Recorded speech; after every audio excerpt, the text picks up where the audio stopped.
Okay, so we're going to start with some challah today. And I've sped up this process a little bit because we're just doing mise en place. But this challah recipe calls for 18 ounces of dough total. So we're going to be putting together the water and flour and yeast first to make a sponge starter. So you can see I've got a little bit of flour and some of the yeast. We're going to grow this initial starter for about a half an hour before we mix the dough. So plan that into your timeline as you're putting together this dough. After 30 minutes of growth, that starter will have a chance to propagate a lot of extra yeast. You know, you think of it this way: we're putting in a small amount of yeast, and by the time that starter is done growing in half an hour, we will have at least quadrupled the amount of yeast that is in there. Because what we're doing, we're providing water and flour for food for that yeast, so it's going to grow quite a bit, and it's going to be the primary leavener for our bread. So I'm mixing that together. I'm going to put that to the side. Then we're going to start getting the other ingredients ready. Now we have a modest amount of flour in this recipe that forms the main dough. We also have some vegetable oil, some honey, an egg yolk, some whole egg, and a little bit of salt. And all of that goes into the bowl. I'm putting the sugar and the salt in with the flour right now, and then we're going to mix in the liquids as a group.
Okay, so our sponge has been growing for 30 minutes, and it's time to mix the rest of the final dough. I'm going to put all the water in with that sponge and just break that sponge up into small pieces and really start to get it just dissolved in the water. That's going to help it get more evenly dispersed throughout the dough and make sure we have even mixing. So as that gets mixed together,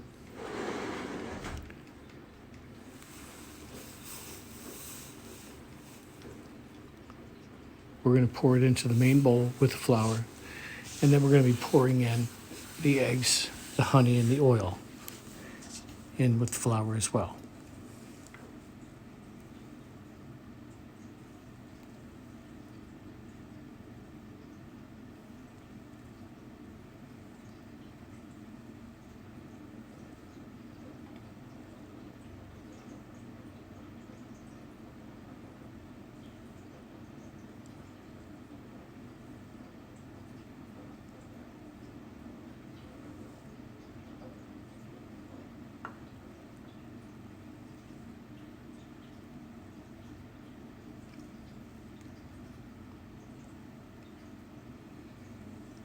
Now, in bringing this dough together, it's quite sticky.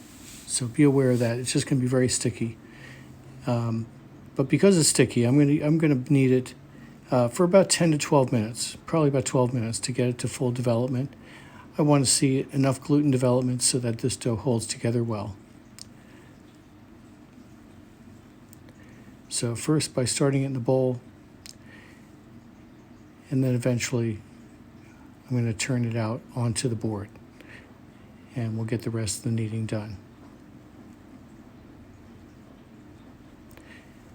If you're following along with the recipe, you'll see that after mixing, this dough requires 45 minutes of bulk fermentation. So we'll be covering it up in a little while to allow it to bulk ferment.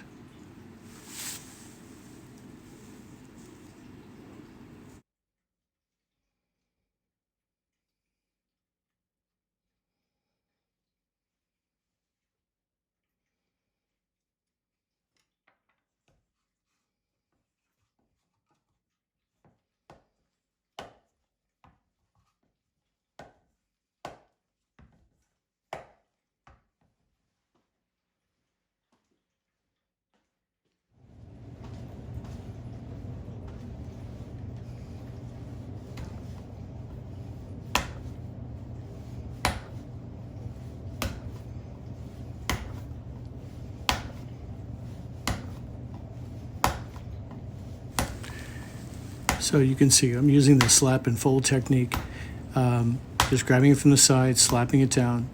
And by this stage in kneading, we've been in about 10 minutes now. So you can see it's just sticking to the board a little bit.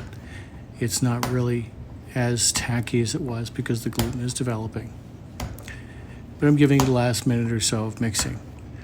Every time I slap and fold it over, it gets a little bit stronger and a little bit more supple. As we finish up with mixing, I'm going to scrape it all up, I'm going to put it in a bowl, and I'm going to cover it with a damp rag today to just let it ferment.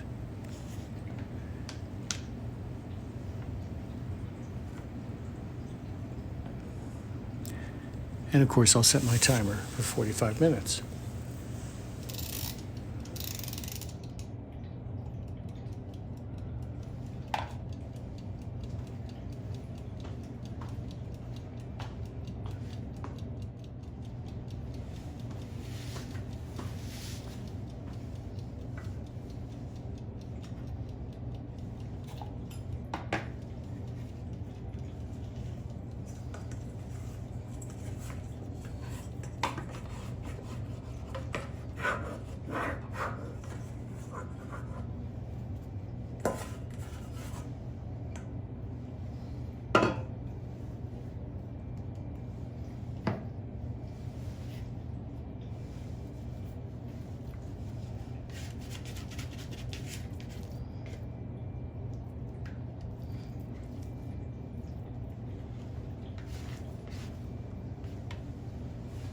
Okay, so we're back after 45 minutes of bulk fermentation.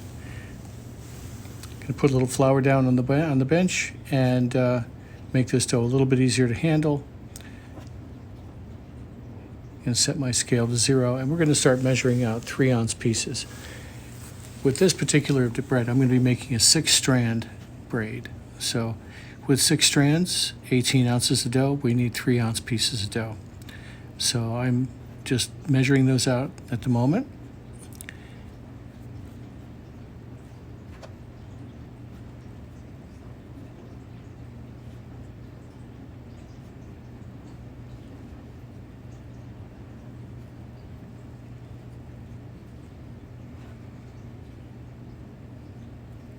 Now there are lots of different ways that you can braid this bread.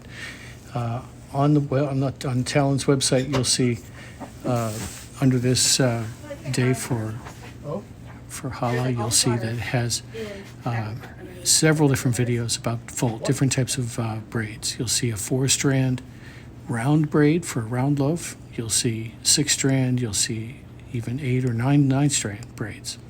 So I'll let you choose what you'd like to do. I'm going to do a 6-strand today. So I'm starting this off by pre-shaping 6 strands. So I'm just kind of rolling them up like a cigar and then rolling them out just a little bit.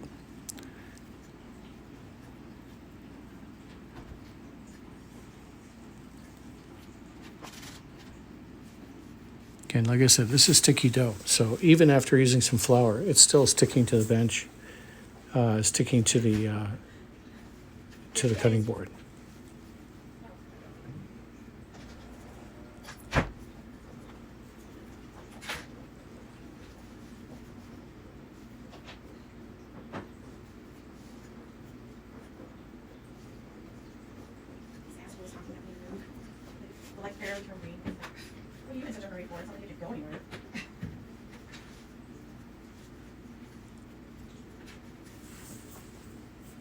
It's rare to find anybody who honks.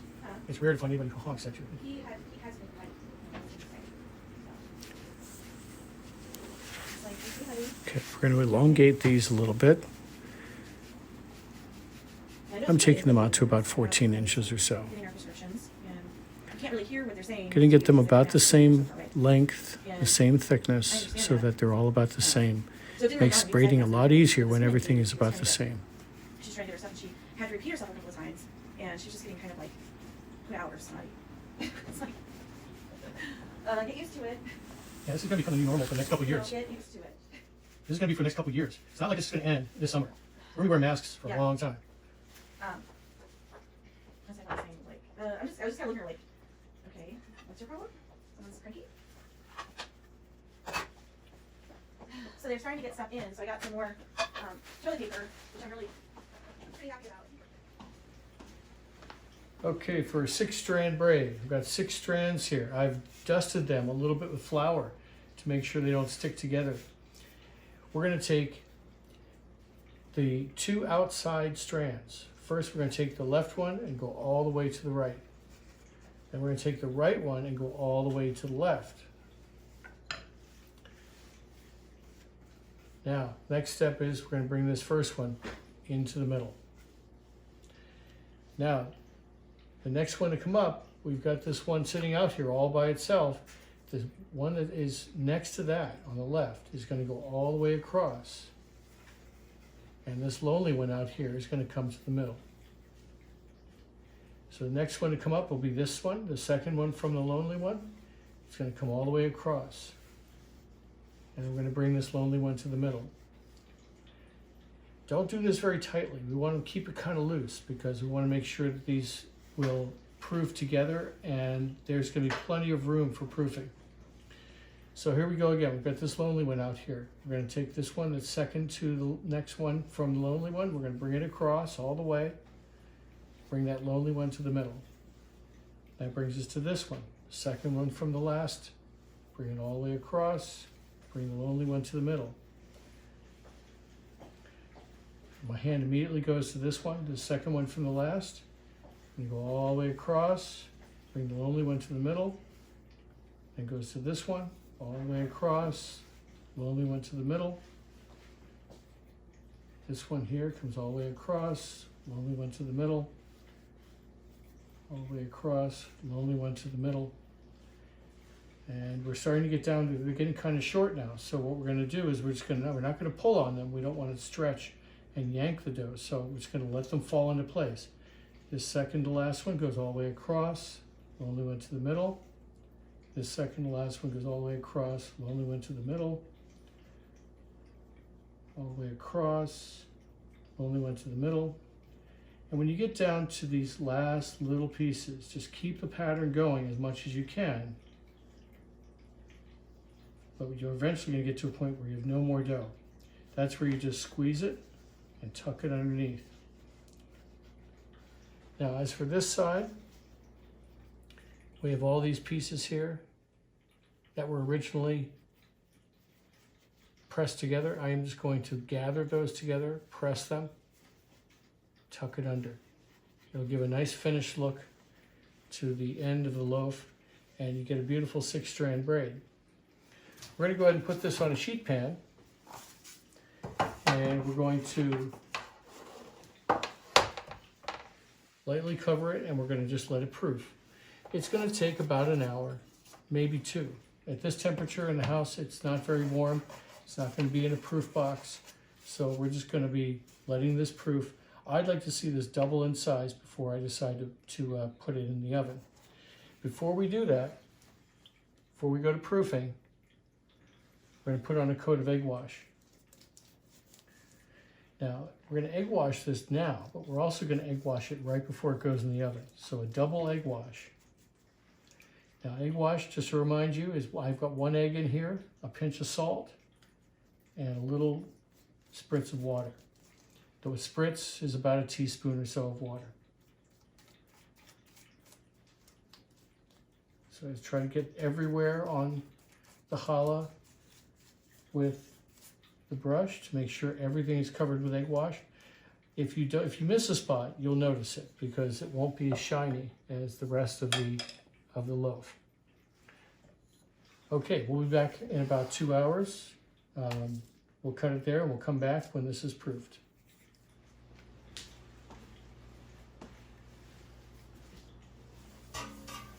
Okay, so we're all proofed. It's been about an hour and a half, 2 hours. We'll put another coat of egg wash on here.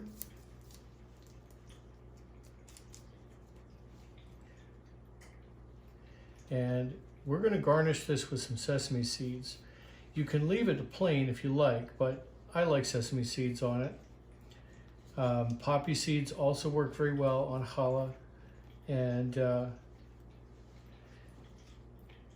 what makes this bread unique is that it's mostly from Germany. It was adopted as the challah by many of the Jewish immigrants who came to America during the 19th century. For the Jewish people, the challah is it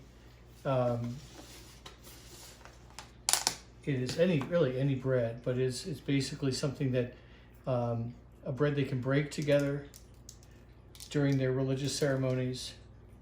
And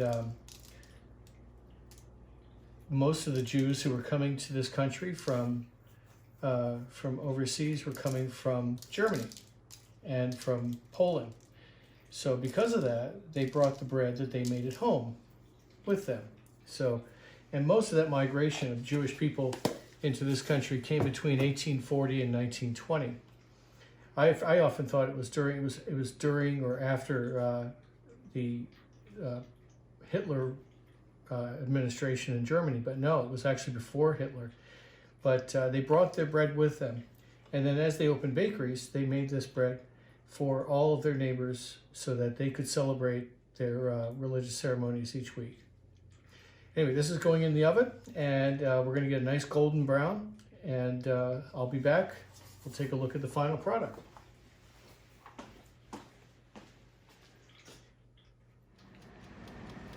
Okay, so challah just came out of the oven, and as you can see, it is looking good. Just the right amount of browning on the bottom. I did double pan. I put 2 sheet pans in there because I wanted to make sure the bottom didn't get too brown.